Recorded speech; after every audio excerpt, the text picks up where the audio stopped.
Okay, y'all, let's make beef broth.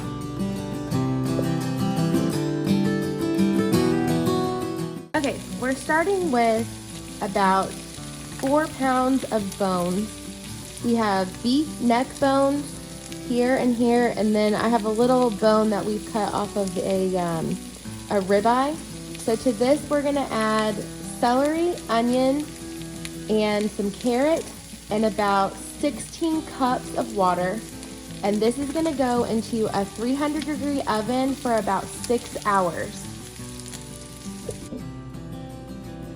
Okay, we have our celery, carrots, and onion in with our meat.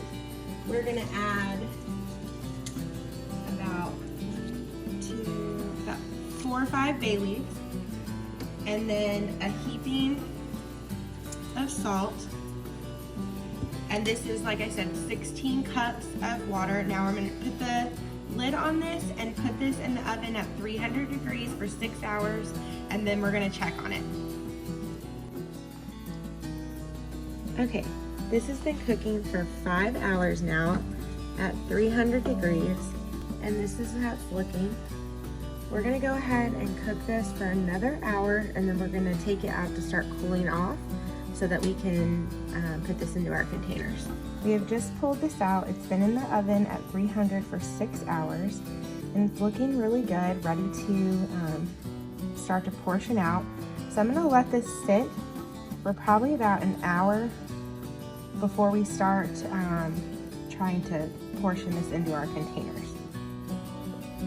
Okay, we're gonna finish straining off our broth.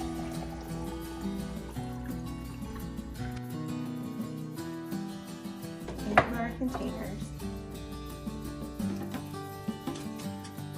Okay, you can see this recipe, we started out with 16 cups of water, and now we have 2, 4, 6, 8, 10, 12 cups of broth. These 2 I'm going to use this week, and these 4 are going in the freezer for a later date.